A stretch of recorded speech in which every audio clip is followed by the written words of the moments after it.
Summer camp's been going pretty good, you know, with the linebackers right now.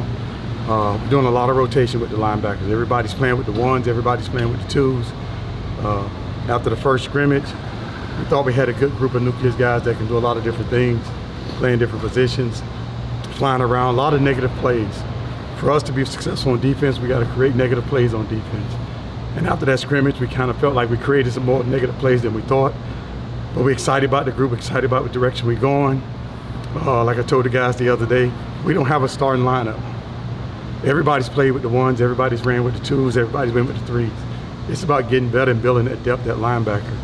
And that's what we're doing right now. Is that something you've always done, or is that something with this group? Always, because you always, you know, people go in the game and say, you got this position, this position, this position.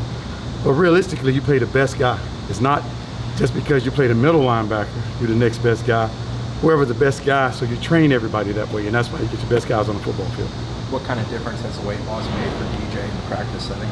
Tremendous, tremendous. After spring football, well, before spring football, me and him, we talked about it, and you know, sometimes guys' mindset be linebackers have to be 240, 250, because that's what they was always grinding in their mind.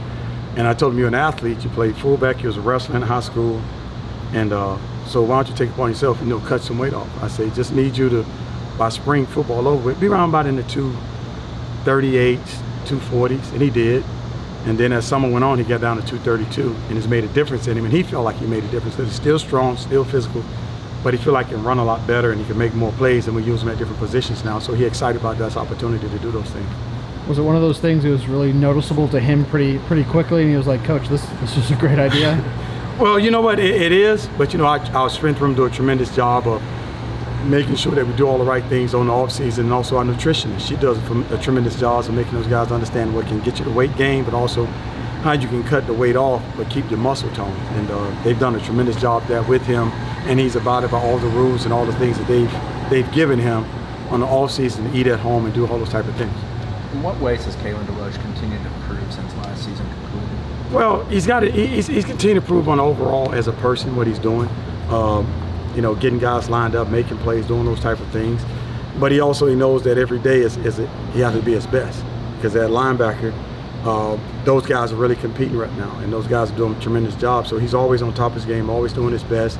He'll make a mistake every now and then, but he'll also fix it on the football field. So when he does those things, we just keep moving forward. The way Shannon communicates on the field, has he been like this? Yeah, he's always been that guy. He's always been a quiet leader. He don't say much. When he says something, that means it's really bothered him at that particular time.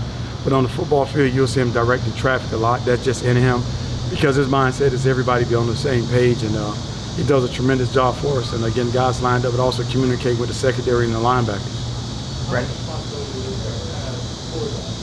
Oh, it's a lot. It's like, because you also got to stop the run, you also got to play the pass. You got to react to what the defensive lineman doing, but also you have to also listen to the secondary, what calls they're giving you, to who you taking, or your flat dropper or your curl dropper.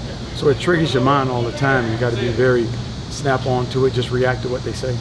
Brendan Gant, obviously full-time linebacker now, a bit of a move for him.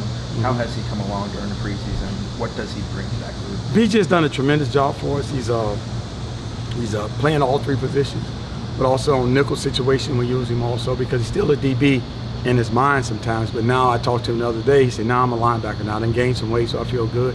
But he moves around well. He's getting all the checks and things like that. And he have a lot of energy. Excited about the way he's progressed and the way he's moving on. And he can help us this season. For 2 weeks of practice, what have you seen the strength of the overall defense? What do you think the overall strength is? I don't know what the strength is right now. I'll tell you what, the one thing about it is, like I said before camp, the biggest thing that we have to do, we have to make sure that we chasing the football hard. That's one thing that it's got to be inside you. Every great defense that everybody ever had or that I've seen or if I've coached, has been a tremendous effort just getting to the football, chasing the football. Because if somebody make a mistake, the next guy, if he's chasing the football hard, he'll cover up for it. And that's the biggest emphasis that we're stressing right now with the coaching staff. Get to the football and making sure you end up with a frenzy getting to the ball. Do you like what you've seen in that regard? Yes, I do. I do. Very competitive group of guys. They always challenging, they always compete against each other. But they making sure each one of them held accountable for everything that they do. They're not letting off on anything. The small things, the big things, the little things. They're always on each other about doing the right things to make us better. after the first scrimmage, Coach Fuller said tackling has to improve for everybody on the defense. Because of the rules of trying to keep everybody upright, not hitting as much in the preseason, is it tough for tackling to be upright? No, tackling is all about bringing your feet with you. And most of the times when you get in scrimmages, guys want to leave their feet. They don't know how to bring their hips. So biggest emphasis this week was bringing your hips when you make contact. Not launch, not reach. Because those are things that get off balance. But if you bring your feet with you, you can wrap up, you can run your feet and run with it, guy. And that was the biggest emphasis. You make contact with a running back or receiver. Run your feet, just don't stop. Because when you stop, you get in bad habits. So the guys have done a tremendous job the last 2 days, and we got all this week to keep working on it to the next scrimmage. Who? Oh, Amari Gaynor. Okay, yeah. Amari's done a good job for us. I mean, he's learning, but he's getting better. He's a lot better than he was in the spring. Like I told him, you're a lot better in the spring. But you got to keep forcing yourself to get better every day. And don't rely on what you did in the past, because the past can't help you. Anything that's presented in front of you, that's what you concentrate on. And he's been doing a tremendous job with that. It seemed like Omar kind of campus, you impressed a lot of people in the spring. How's that carried over? He's carried over. He's a freshman, but he's taking the next step now. After the scrimmage, he flashed in the scrimmage. I'm like, oh, okay, that's the guy we know. That's the guy we're recruiting. So he keep flashing now. He's got to be the consistent part of it, do it all the time. And it's going to take a little time, but like anything else, me as a coach, I'm not a time guy. I got to force him. That's my job, to coach him, to get him where he needs to be at. Because in my mind, if I can get Omar to be to the status of a starter, I've done my job. Because you never know what can happen with injury. So that's my mindset. It's not the starters, it's always the guys behind them that I have to make sure they improve each and every day. Does the redshirt rule, being able to play in 4 games, maybe help as far as player development? I don't look at it that way. I try to look at it as he got to play the whole season. So I got to get my mind, that's how my mind thinks, getting ready for the whole season. The redshirt rule, I mean, it can really trap you as a coach, because you can say, well, I can play him to the 4th game. Well, my mindset is I got to have him ready for the 1st game, because I don't know what's going to happen in between. So I just have to think that way. Is there a difficulty in getting a defense ready for a season when they're going up against the same offense every day? And if so, how do you combat that? Not really, no. Everything is, in football, most of the things are the same. I mean, zone is zone. Zone read is zone read. Route combinations are route combinations. So it's just the formation. And blocking scheme is going to be the blocking scheme.